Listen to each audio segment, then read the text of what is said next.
They were not heroes nor villains. They were men trapped in the machinery of a war that did not stop even with the cold. Soldiers of the Waffen-SS who learned to survive among frost, hunger, and silence. This is an ordinary day on the Eastern Front. At 5 in the morning, before the sun rises, begins the routine that will decide who reaches nightfall alive. The awakening on the front line. At 5 in the morning, before dawn, the sentry walked through the trench, kicking the souls of those who slept. He did not shout. The air was thick and white. The men slept with their boots on, rifles resting on their chests, and damp blankets stuck to their bodies. Frost covered helmets and backpacks. The temperature dropped to 25 degrees below zero. The first effort of the day was to pull their feet out of their boots without tearing the cracked skin. The night guard shift ended with a brief report, "No enemy movement." That phrase was repeated every morning. The one leaving guard duty sat on a crate, scraped the mold off the black bread with a knife and cut it with the bayonet. Sometimes he spread rancid butter or margarine. Coffee was made with melted snow water and roasted barley powder, Ersatzkaffee. On good days, granulated sugar. On bad ones, only the metallic taste of the mug. The sound of helmets marked the beginning of the day. Each man shook the snow off his uniform, cleaned the bolt of the Carabiner 98K, and passed a dry rag through the barrel. The oil froze. Mechanics improvised mixtures of kerosene and animal fat. A rifle with ice in the chamber could fail on the first shot, and that failure cost lives. Hot food depended on the distance from the field kitchen. The cooks transported metal containers on sleds or horse-drawn carts. The contents were almost always the same: cabbage soup, potatoes, and pieces of meat, usually horse meat. If the front was quiet, it was served in shelters. If not, it was heated with a candle or a lit cartridge. Some used the rifle barrel to warm cans without making them explode. Rations were distributed precisely. 700 grams of bread per day divided into 2 meals, butter or margarine by spoonfuls. 1 liter of coffee for 4 men. On days of supply disruption, rations were reduced by half and roots or tree bark were boiled to deceive hunger. Dead horses were used completely, meat, fat, and hide. Boiled skin was made into chewable strips. Hygiene was minimal. Water was frozen, and opening wells took hours. They washed their faces with snow and shaved with blunt blades. Skin infections were constant. In the northern divisions, doctors recorded daily frostbite, sores, and chilblains. Hands were treated with pork fat or motor oil. The smell of fuel impregnated the clothes. Fingernails blackened from smoke and grease. Field mail arrived first thing in the morning. The Feldpost was distributed before breakfast. The letters bore the swastika seal and the censorship mark. Some read them softly. Others kept them unopened. Those who received nothing lit a cigarette made of tobacco mixed with dry leaves. Smoking served to warm their fingers. Reading was brief, without comment. Letters were the only link with civilian life. Observation posts were changed at dawn. 2 men per sector, binoculars, and an MG-42 ready for covering fire. The orders were to identify enemy movement, avoid noise, report by telephone. Wiring froze and connections went out under fire to repair it. In winter, helmets were covered with white covers and uniforms with parkas. The mixture of sweat, fabric, and snow produced a constant acidic smell. Horses were cared for before men. Each company had between 8 and 10. They slept in shelters of logs and canvas with blankets over their backs. They transported ammunition, water, and food. When supplies failed, they weakened. "When they killed our last horse, we ate meat for the first time in a week," wrote a soldier. The fat was kept to lubricate weapons. The change of shift marked the start of the day. The sergeant conducted inspection: uniforms, straps, ammunition clips, compass, and gas masks. Each man had to carry between 90 and 120 cartridges, 2 grenades, and a trench shovel. The helmet was mandatory even during breakfast. Punishments for negligence included arrest or ration reduction. In the Leibstandarte and the Das Reich, discipline was part of psychological training, to obey without questioning. The trenches were cleaned at dawn, corpses were removed, water emptied, and parapets reinforced with sandbags. Sappers checked mines placed during the night. Soviet prisoners dug new defensive lines. Rats were so numerous that men slept with their pants tied at the ankles. Cats and dogs from abandoned villages were domesticated. A Swedish corporal from the Nordland wrote, "Without the cats, we did not sleep." They woke us before the bombs did. The sound of engines meant movement. Vehicles were started with gasoline fires under the oil pan. If the engine stopped, it would not start again until noon. Mechanics worked with fingerless gloves at night in workshops covered with tarps. The smell of fuel mixed with the smoke from field kitchens.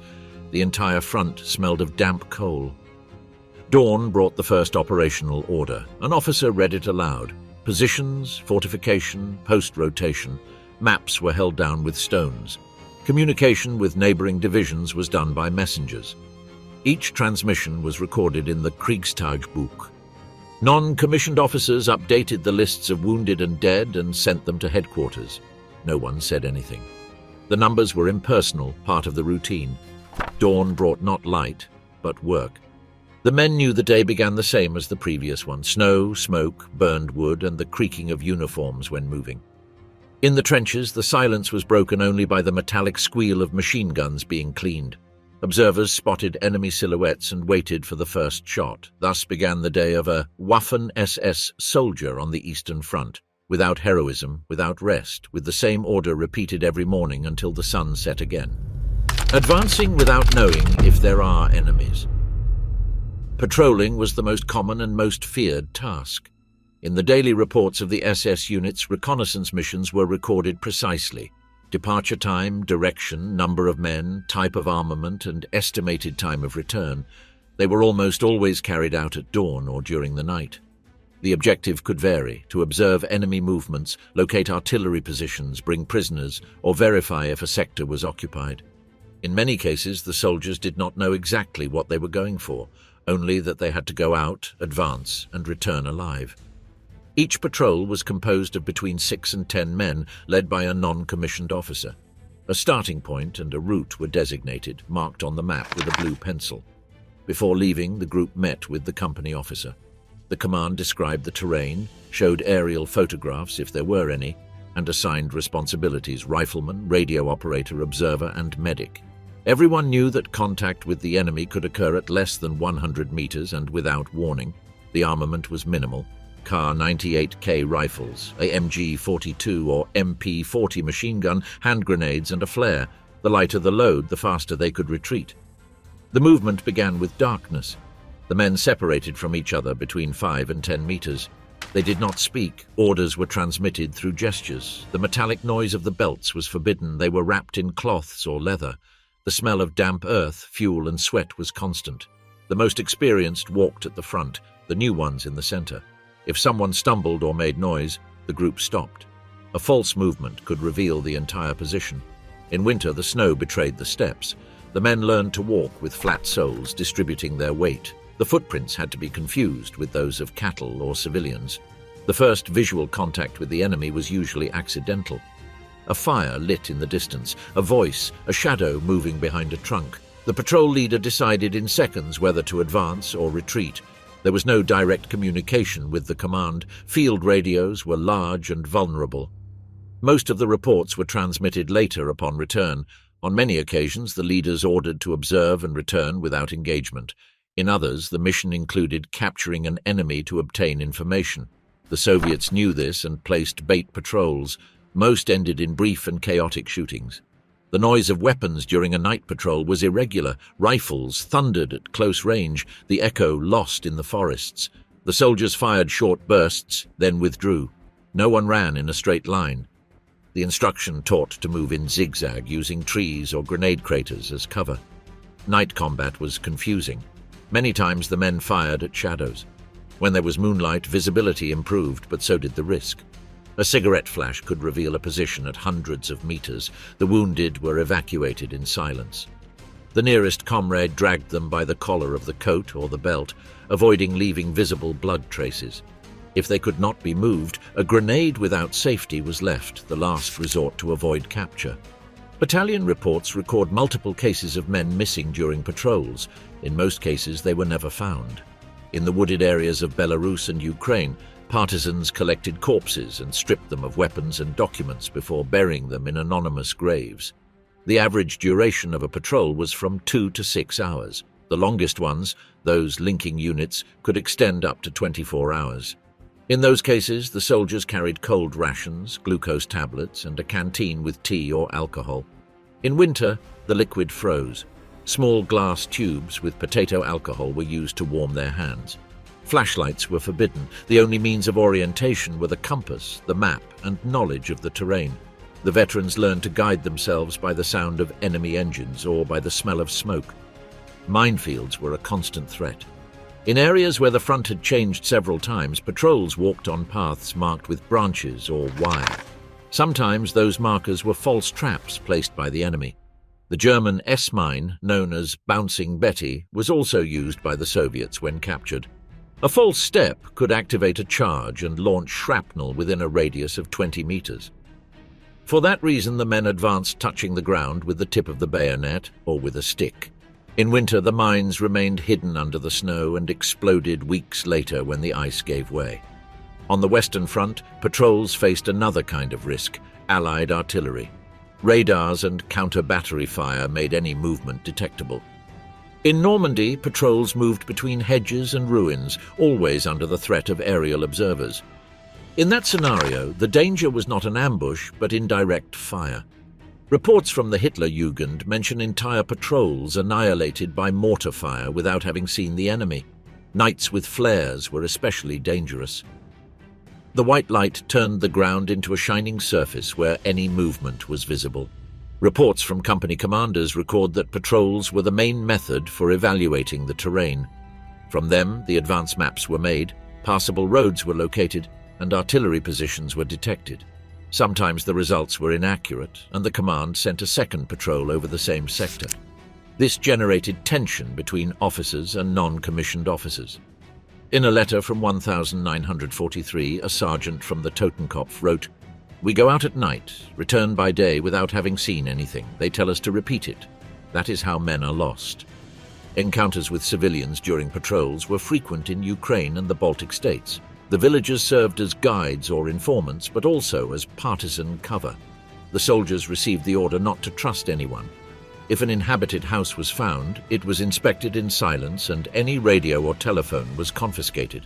The command's orders established that any civilian who warned the Soviets had to be executed. In practice, many groups simply withdrew without intervention. The patrol's priority was to survive, not to occupy ground. Animals were the first indicators of danger. Barking dogs or the sudden flight of crows warned of human presence. The soldiers observed them as part of their routine. In the forests of Karelia, the Finns taught the Germans to use the song of birds as reference.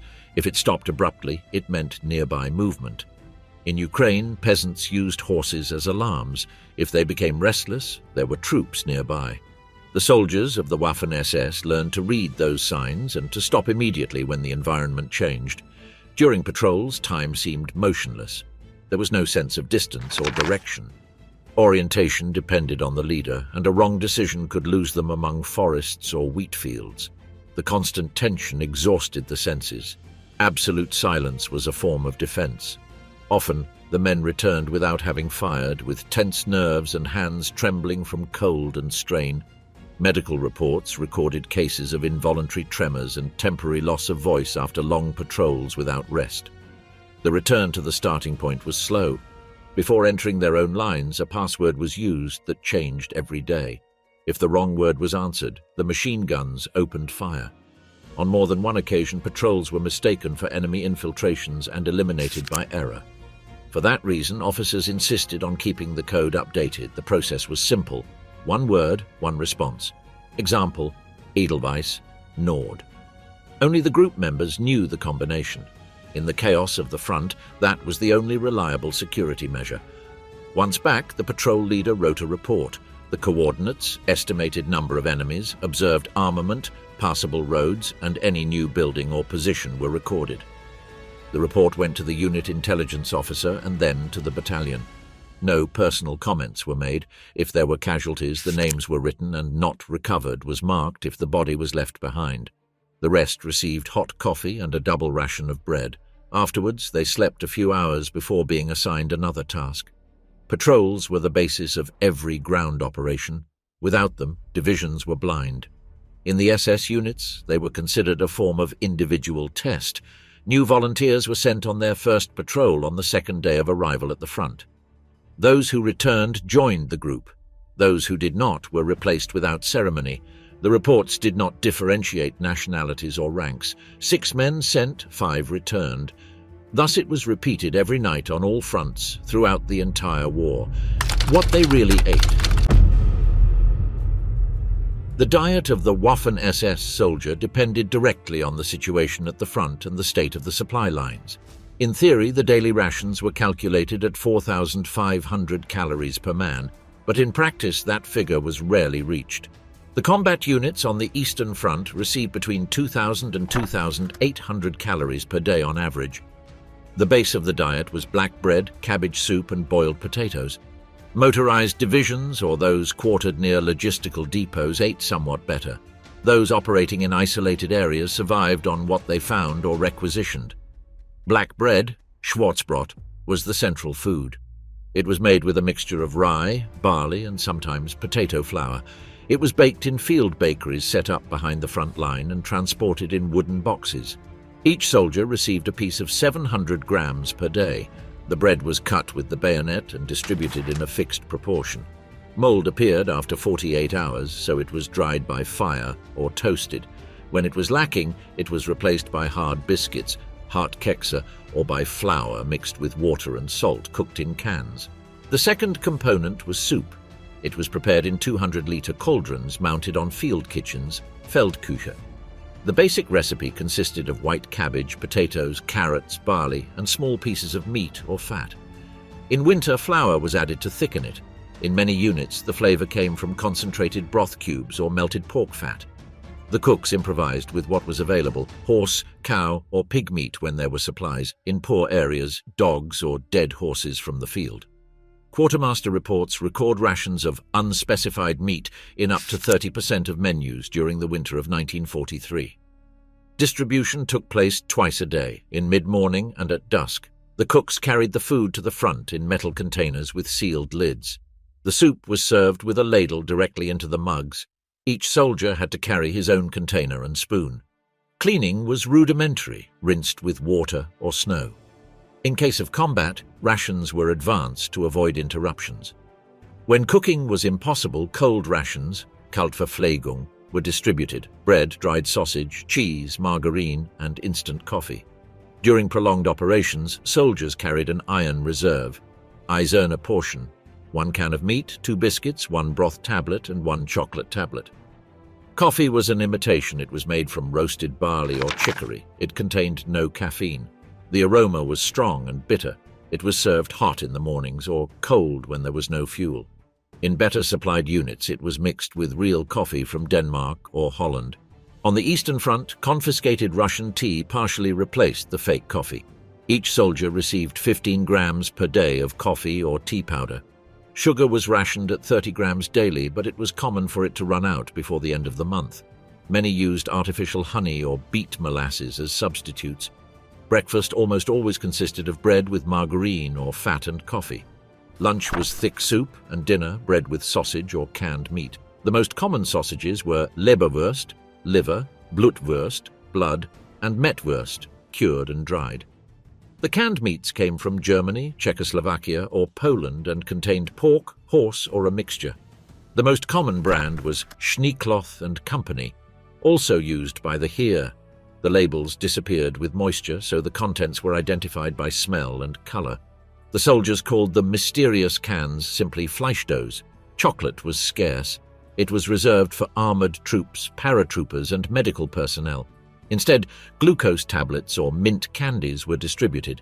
In winter, food froze inside the cans, which were opened with the bayonet and placed over candles or lit cartridges. The fat accumulated on the surface was scraped and used to grease the rifle. In testimonies from soldiers of the Das Reich, many mentioned preferring the contents cold because heating them meant smoke and risk of detection.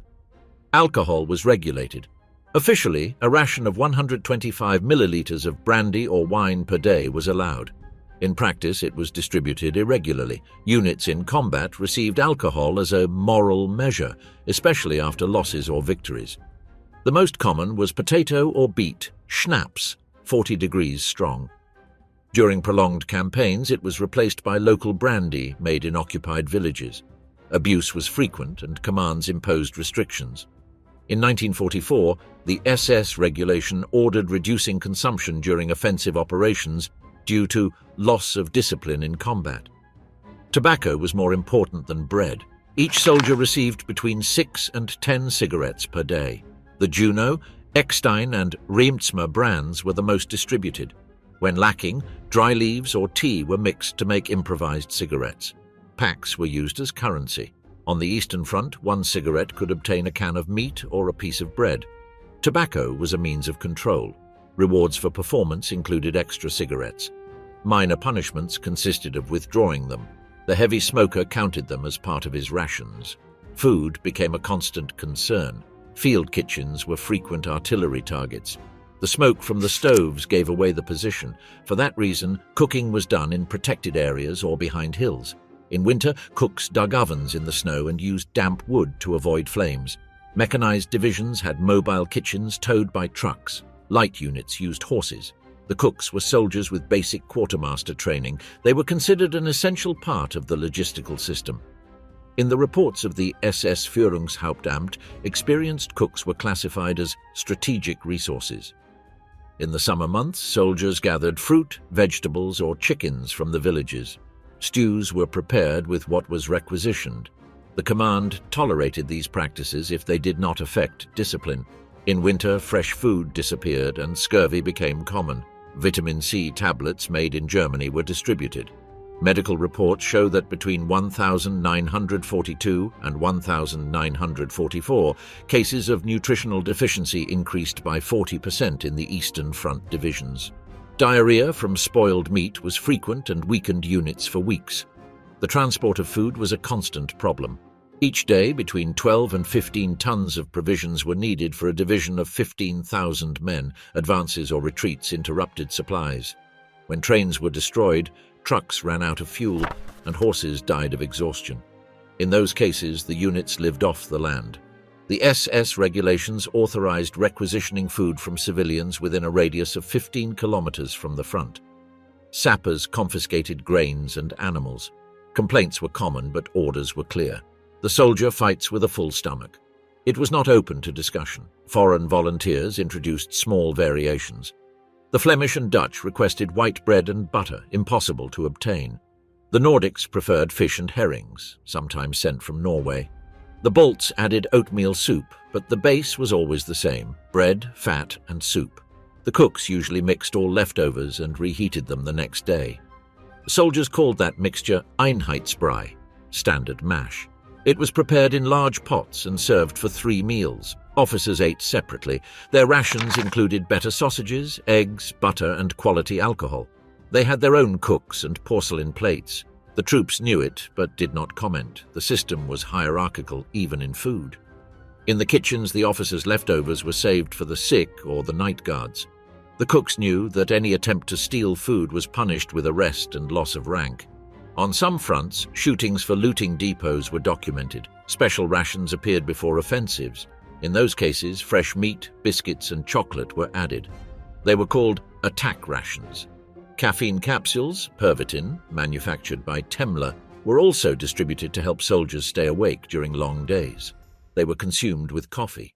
Doctors controlled the doses, but in practice they were handed out without record. Mechanized troops and tank crews were the main users. When the situation deteriorated, food became a symbol of survival. Soldiers kept pieces of bread in their backpacks, even hard or moldy ones. They were boiled with water and fat to make a kind of paste. In some sectors of the Narva and Kovel fronts, cases of eating boiled leather, grass, and roots were recorded. Rations were reduced to half or less. Hunger generated internal conflicts. Soldiers guarded the pots to prevent thefts. The punishment for taking others' rations was severe. The taste of the food did not matter. What mattered was that it existed. Rations defined the rhythm of the day. Each mug of soup, each piece of bread, and each cigarette marked the time between one combat and the next. In the war diaries of the SS divisions, the words most repeated alongside enemy fire are "no food." That phrase sums up the material life of the soldier in campaign: to survive with just enough, to eat whatever there was, and to form up again at dawn. Chaos and survival, the combat of the devil's soldier. Combat almost always began with artillery. Before dawn, the positions received fire from mortars or field guns. The sound was dull, repetitive. The men knew how to distinguish caliber and distance by the whistle. The Soviet 76mm projectiles had a sharper sound than the German 105mm ones. When the observers shouted "Deckung," everyone threw themselves to the ground, pressing their heads against the mud or snow. The explosions lifted stones and fragments of metal. In the diaries of the Leibstandarte, it is mentioned that 60% of the casualties during the first minutes of an attack came from artillery. Orders were transmitted by field telephone or messenger. The wiring was frequently cut and the connections ran between craters to reconnect it. Radio communications were scarce in the infantry. The priority was for tanks and batteries. Each section waited for its signal. When the enemy fire decreased, the non-commissioned officer shouted, "Bereit machen," get ready. The men checked the ammunition clips, adjusted their helmets, and positioned themselves behind the parapet. The most tense moment was the silence before the assault. No one spoke. The air smelled of burnt earth and cordite. The advance was carried out in leaps. 3 or 4 men ran 10 meters, threw themselves to the ground, and others covered them with fire. The procedure was called fire and movement. The MG-42 machine gun was the axis of the group. Its rate of 1,200 shots per minute served to maintain pressure. The belt loader fed it lying on the right, with fingerless gloves to avoid burns. The halt order was given by raising the arm or with a green flare. Every movement had to be coordinated. Any mistake exposed the entire group. The terrain defined the form of combat. In the east, the open fields forced them to advance crawling. In the west, the hedges and villages fragmented the line. Training indicated using craters, ditches, and walls as cover. Officers demanded maintaining a distance of 10 meters between men to avoid multiple losses from grenades or artillery. In wooded areas, fire was made in short bursts, aiming at shadows. In open ground, in long and low bursts. Visibility rarely exceeded 200 meters. Combat at that distance was the norm. The noise was constant. Explosions, screams, the clattering of bolts. In attacks coordinated with tanks, the sound of Maybach engines drowned out the orders. The infantryman followed the armored vehicle, using its turret as a visual reference. When a tank was hit, the black smoke spread and everyone scattered. The crew members who managed to get out were ignored. The priority was the next position. In the Battle of Kharkov in 1943, reports describe attacks where infantry and tanks advanced without direct communication, guided only by colored flares. Hand grenades were used to clear trenches. The M24 model with a long handle had a delay of 4.5 seconds. The soldier pulled, counted 3, and threw it. In close combat, the shorter and lighter M39 fragmentation grenades were used. The throws were measured to the centimeter. An error could be fatal. The captured trenches were secured with short fire and a final grenade into the shelters. Those who remained inside did not come out. The procedure was standardized on all fronts. Mortar fire accompanied every advance. The 81mm pieces were operated by teams of 3 men. The observer gave coordinates, the gunner adjusted the angle, and the loader released the projectile. Each tube could fire between 15 and 25 rounds per minute. Enemy positions were saturated for 30 seconds before the assault. In the reports of the Totenkopf, more than 1,000 mortar projectiles in 1 hour are recorded during the battles of Kursk. The effects were devastating. Trunks split, shelters collapsed, and telephone lines disappeared. Hand-to-hand combat occurred when positions were less than 20 meters apart. Automatic weapons became useless due to the risk of friendly fire. Pistols, bayonets, trench shovels, and grenades were used. In those circumstances, the noise was replaced by panting, blows, and silence. The wounded did not scream. The instinct was not to reveal the position. German instruction manuals ordered 2 shots, then knife or shovel. In the divisions of the Waffen-SS, hand-to-hand combat was considered an essential part of training and was rewarded with the Nahkampfspange badge. Records show more than 36,000 decorations of this type awarded until 1945. German artillery support was coordinated with precision. The forward observers marked the target with red flares. Each battery had direct communication with its forward post.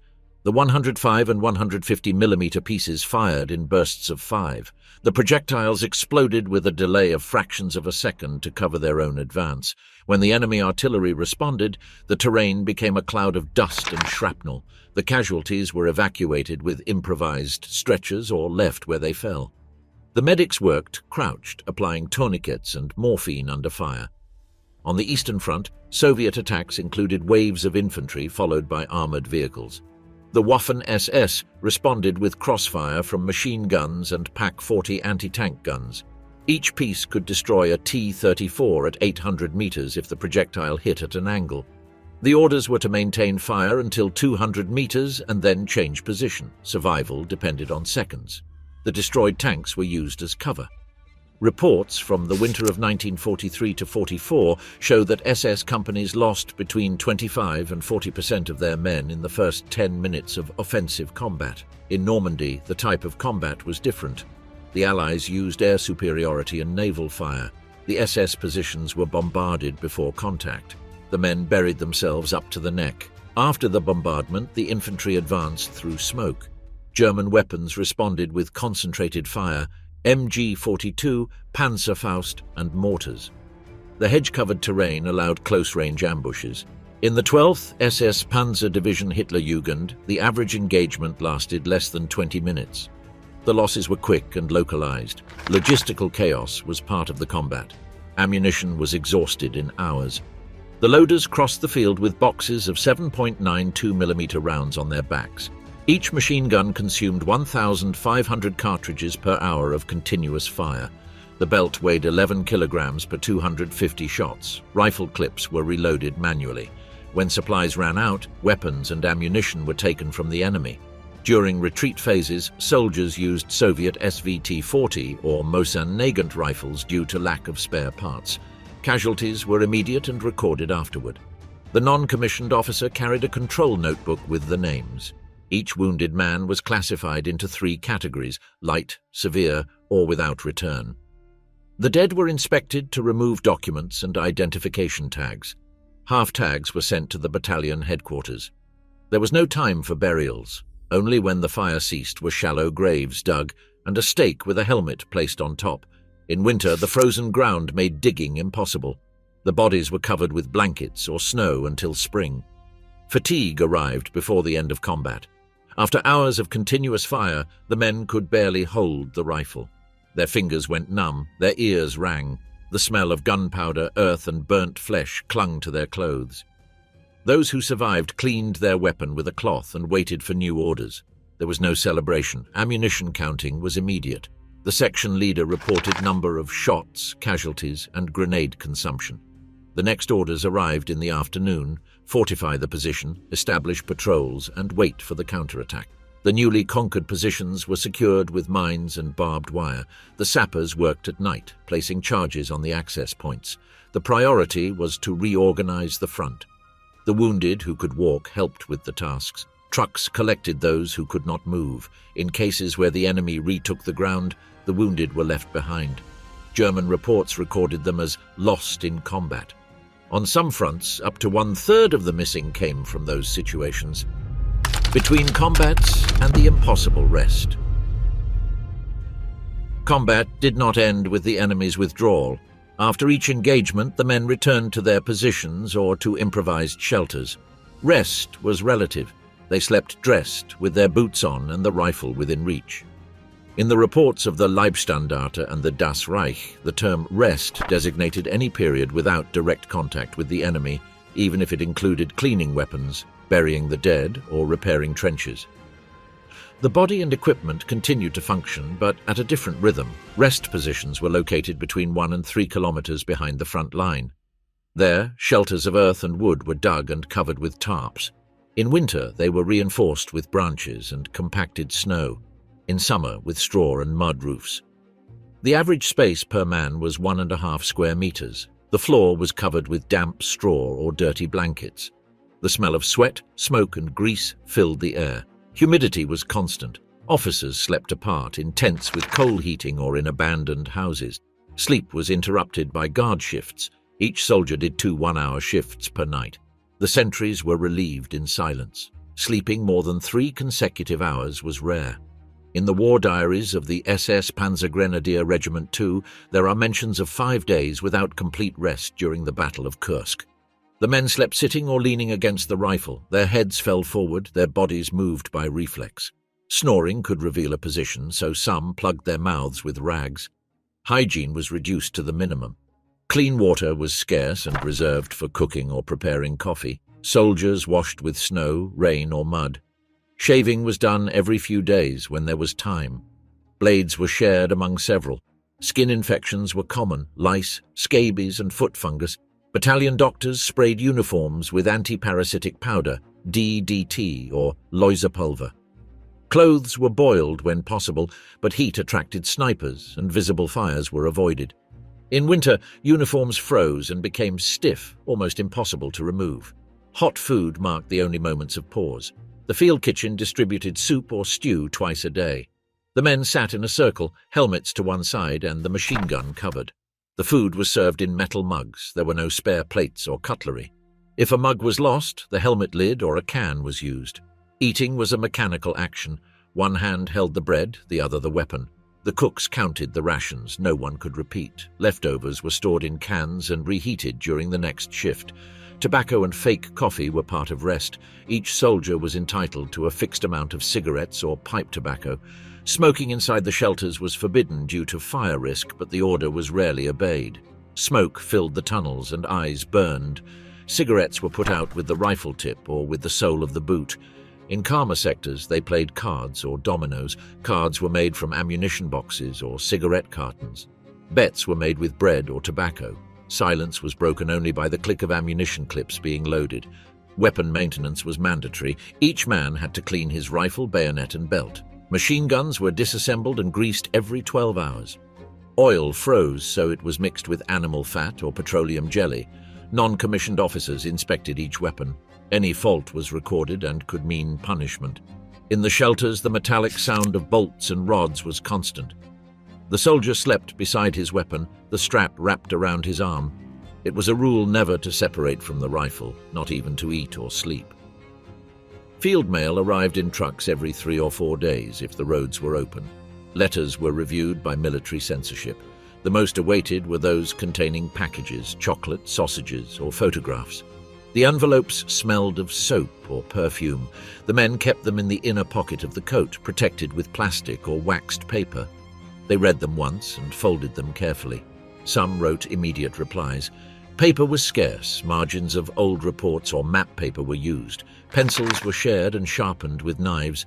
Frozen ink was replaced with charcoal or dried blood. During longer rests, repair tasks were organized. Uniforms, boots, and backpacks were mended. Stitching was done with copper thread or thin wire. Company tailors were soldiers with civilian experience. Cobblers used brass tacks and pieces of tires. Boots were dried by fire, but if the leather cracked, they became unusable. Replacements were scarce. In 1944, the Eastern divisions received captured Soviet boots. They were larger and heavier, but durable. The men stuffed them with rags to adjust the fit. The environment determined the type of rest. In forests, shelters were dug on slopes and covered with logs. In cities, they occupied basements, schools, or churches. On the Narva front, reports mention houses adapted as barracks, with wooden beds, brick stoves, and boarded-up windows. In Ukraine, soldiers slept in stables alongside horses and cows. Animal heat prevented freezing. In Normandy, ruins served as shelter, with improvised roofs of tarps and torn-out doors. Every space was used. The noise of the front never disappeared. Even in the most distant rests, the rumble of artillery continued. The men distinguished calibers and directions without looking. The sound was part of the environment. In the Dnieper sectors, nights were described with constant vibrations from distant fire.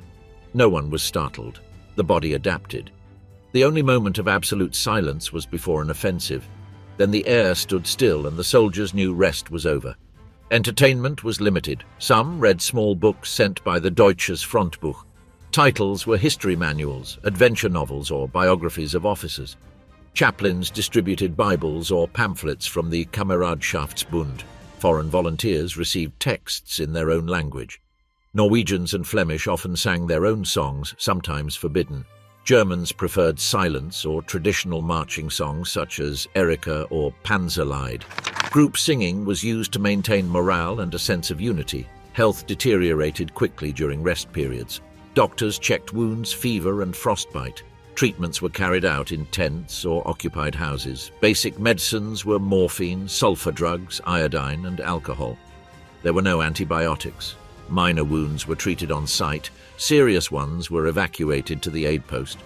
Men returned to the front after a few days, even with fever.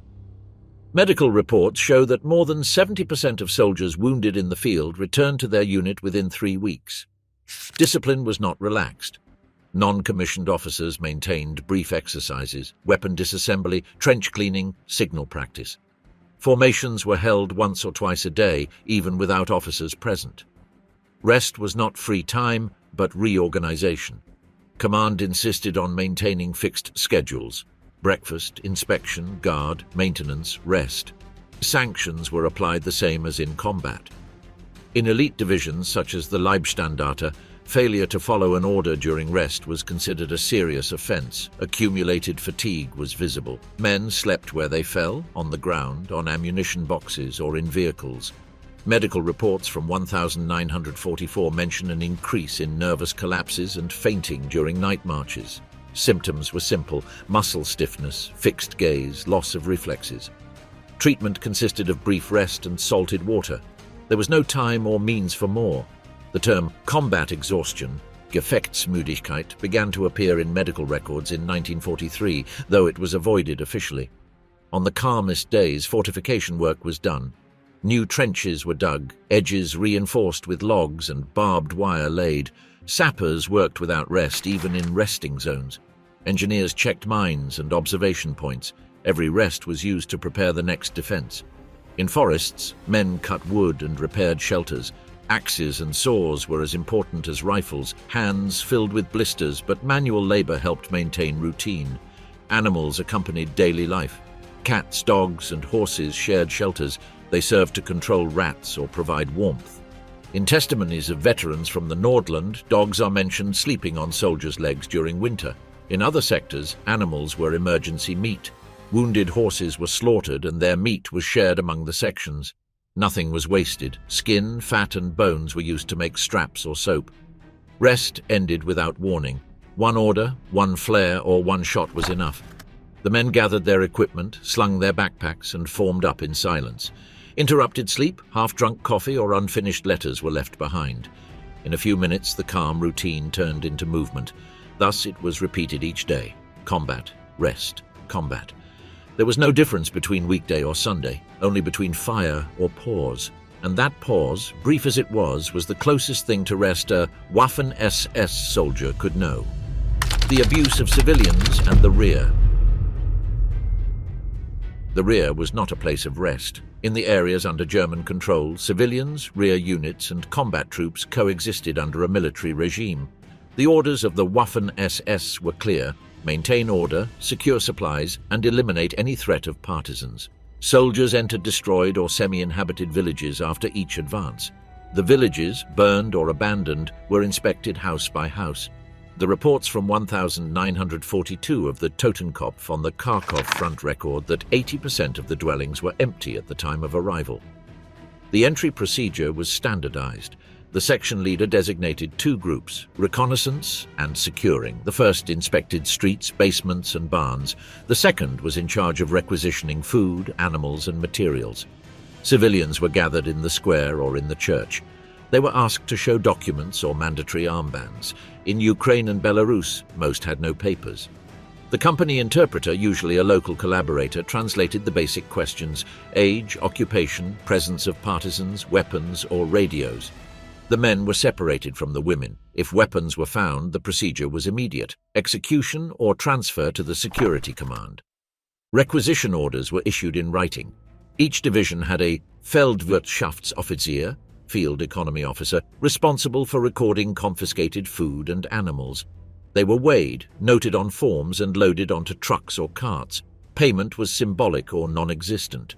In the documents of the SS Panzer Corps, it is specified that a horse was equivalent to 50 Reichsmarks in vouchers without real value. The priority was to feed the troops and their animals. Civilians received what was left, flour mixed with straw, hard bread, or soup remnants. In the winter months, villages ran out of reserves in less than 2 weeks. Direct contact between soldiers and population was inevitable. Children approached asking for bread or cigarettes. Some soldiers shared rations, others forbade it by order. Officers considered any approach a risk of espionage. Partisans used children and the elderly to observe movements and report positions. In response, SS patrols detained the inhabitants of suspicious villages. In the operational reports of the Viking in central Ukraine, preventive measures are recorded against entire villages, which included evacuation and burning. The logic was simple. If the enemy used the population as cover, that cover was eliminated. Requisitions included lodging. Soldiers occupied the most solid or dry houses. Civilians were moved to stables, basements, or barns. Rooms were shared among 6 or 8 men. Furniture was dismantled to obtain firewood. Wells and ovens were for military use only. The owners could remain if they collaborated with cleaning or cooking. On some fronts, women were used as cooks or laundresses under supervision. SS chaplains justified the treatment as a temporary security measure. There was no official contact outside those functions. Any personal relationship was forbidden and punished with arrest or disciplinary transfer. In towns where local authorities remained, minimal administration was restored. The mayor or civil head had to ensure cleanliness, food delivery, and population control. The auxiliary police, formed by local volunteers, patrolled with white armbands and old rifles. In Belarus, they were given armbands with the inscription Ordnungsdienst. Their task was to maintain order and report partisan movements. In return, they received bread and cigarettes. Reports from 1943 show that in some regions more than 60% of civil security was in the hands of these auxiliary forces. Contact with partisans was constant. Attacks on convoys or detachments were followed by reprisal operations. The SS Field Manual ordered that, for each partisan attack, measures will be taken against the environment that shelters it. In practice, that meant burning villages, shooting prisoners, or deporting inhabitants. Combat troops participated only in securing. Executions were carried out by rear or police units. However, veteran testimonies mention that the line between both functions was blurred. In rural areas, there was no difference between rear and front. In occupied cities, the situation was different. In Kharkov, Kiev, or Riga, SS units coexisted with a large civilian population. Public buildings were occupied by commands. Soldiers lived in schools, hotels, or factories. Curfews and prohibited zones were established. Markets operated under military control. Prices were fixed in occupation vouchers. Civilians needed permits to move or trade. In the reports of the SS Panzer Grenadier Regiment 23, it is detailed that in Kiev, food was controlled with mandatory delivery lists: 30 kilograms of grain, 10 of meat, 5 of fat per family per month. Non-compliance meant detention. Propaganda was part of the administration. Leaflets were distributed and Wochenschau newsreels were projected. Political officers organized meetings with mayors or priests to explain the order measures. Churches were reopened under supervision. Priests had to register births and burials. In some sectors, soldiers attended mass or local ceremonies, which caused tension with the command. Foreign divisions such as the Nordland and the Nederland showed greater tolerance toward the population, especially in Scandinavian and Baltic areas where they shared language or religion. Sanitary conditions were precarious. Epidemics of typhus, dysentery, and scabies were common. Military doctors disinfected wells and burned infected houses. Entire villages were placed under quarantine. Sick civilians were not evacuated. They were given sulfur tablets and left under watch. In the winter months, mass graves were dug with dynamite. Field hospitals treated both soldiers and civilians when space allowed. Nursing reports mention that 20% of the wounded treated in some sectors were civilians, especially women and children. Clandestine trade arose everywhere. Soldiers exchanged bread, sugar, or cigarettes for eggs, butter, or alcohol. Officers officially forbade it, but tolerated it if it maintained calm. Improvised stalls appeared on the sides of the roads. Peasants brought milk, bread, or tobacco wrapped in leaves. The exchange was quick and wordless. In divisions with foreign volunteers, bartering was more active, especially in the Baltic states, where soldiers spoke similar languages.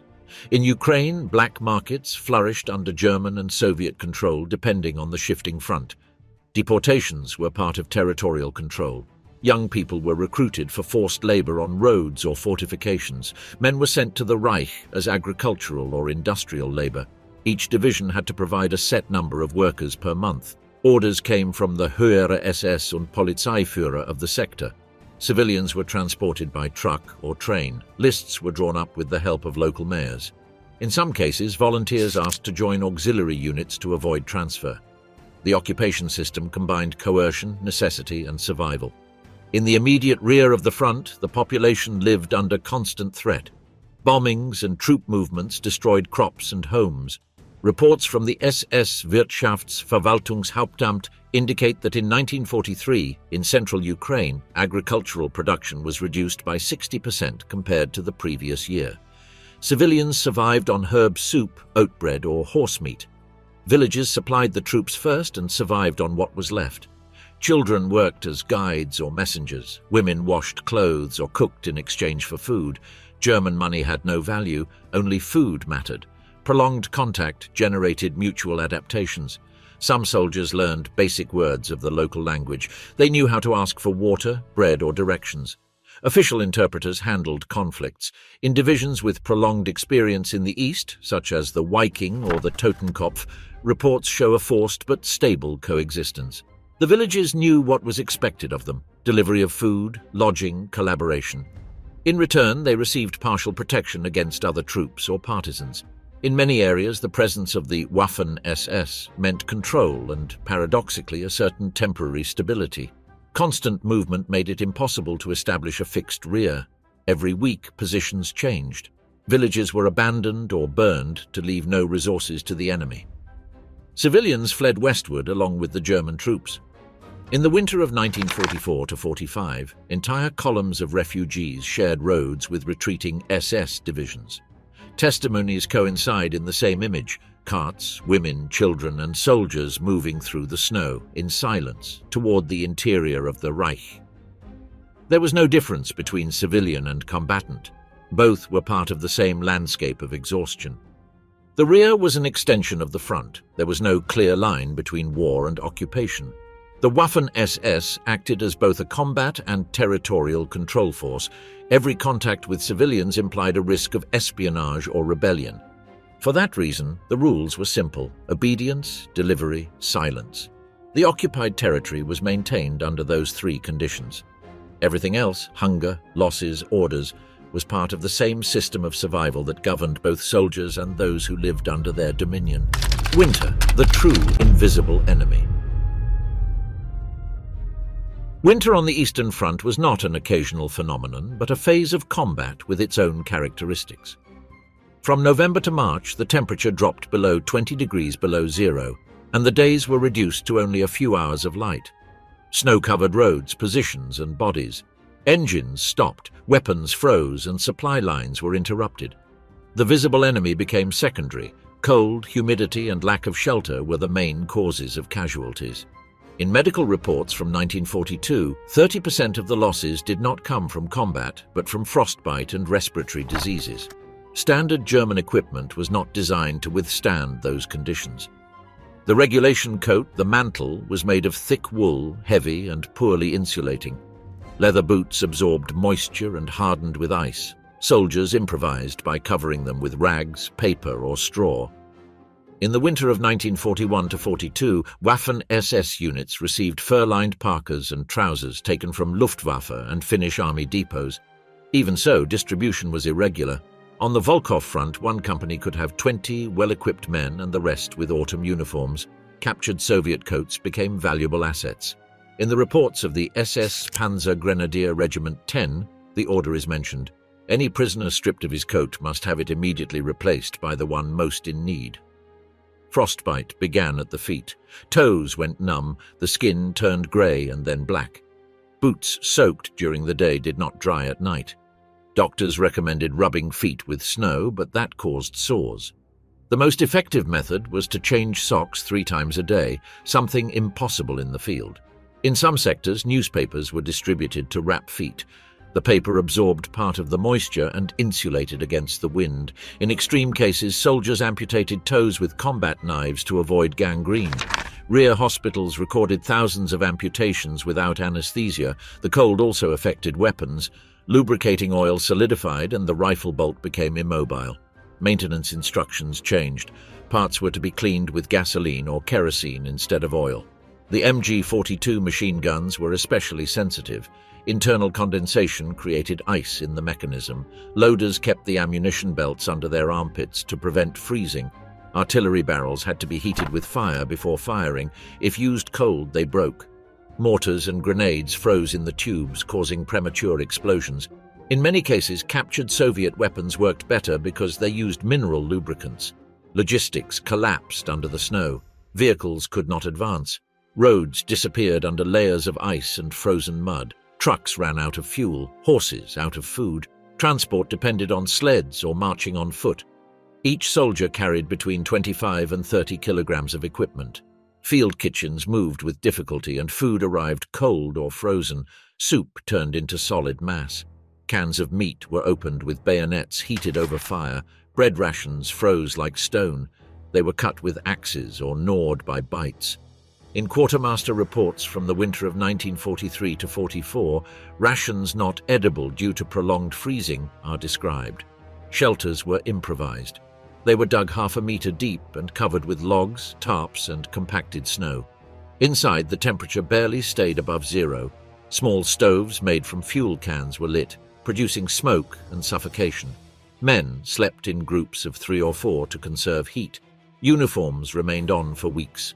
The smell was a mixture of sweat, tobacco, mold, and kerosene. Roofs often collapsed under the weight of snow. On the Leningrad front, sappers reinforced shelters with wire and beams from destroyed tanks. Cold altered daily routine. Watches stopped, compasses froze, and field telephones lost contact. Batteries could not resist below zero temperatures. Portable radios were kept inside coats to conserve heat. Messages were delivered on foot by messengers walking dozens of kilometers in silence. The wind erased footprints in minutes. On clear nights, the moon's reflection on the snow exposed any movement. The front was illuminated like an open field with no possibility of hiding. Visibility was deceptive. Distances seemed shorter. Many soldiers fired too near or too far. Hearing became useless in the wind. Helmets filled with frost. Breathing produced ice on scarves and beards. Mustaches stuck to lips. Speaking required effort. The metallic sound of a rifle hitting ice was audible hundreds of meters away. The cold erased ambient noise, making every step, every shot sound amplified. The silence between attacks became absolute, broken only by the crunch of uniforms as they moved. Fuel supply was critical. Diesel engines stopped. To start them, they were heated with fire under the oil pan or with boiling water. Tanks and trucks were covered with tarps. Gasoline was stored in cellars to prevent freezing. Lubricants were mixed with alcohol or animal fat. Mechanics worked barehanded until they bled. Night work was done with oil lamps, covered to avoid attracting enemy planes. Tools stuck to the skin. In technical reports from the Das Reich, up to 40% of breakdowns were recorded as caused by winter start failures. Medical casualties increased daily. Respiratory and digestive diseases outnumbered combat wounds. Constant coughing, fevers, and exhaustion were common. Field hospitals lacked heating. The seriously wounded froze to death before arrival. Doctors applied morphine and covered them with blankets. The shortage of fuel prevented sterilizing instruments. Amputations were done with hand saws and alcohol. In reports from the Sanitätsdienst der Waffen-SS, more than 100,000 cases of severe frostbite were recorded during the winters of 1945-941 to 44, with an average of 10% permanent amputations. The cold affected morale. Hunger and immobility made men apathetic. Orders were carried out mechanically. Operational reports reflected loss of initiative. Soldiers slept through bombardments, unable to react. In some cases, officers allowed fires despite the risk of detection, just to prevent collapse. Smoke was used as temporary camouflage. In the war diaries of the Nordland, an officer wrote, "Fire is the only element that keeps men alive and obedient. Ammunition supply was done by sled or on shoulders. Each box of 7.92 millimeters weighed 23 kilograms.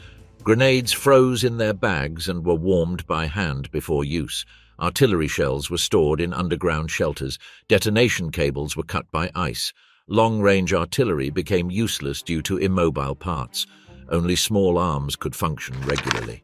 Machine guns were mounted on wooden tripods to avoid contact with frozen metal. Fingers stuck to triggers were a common accident.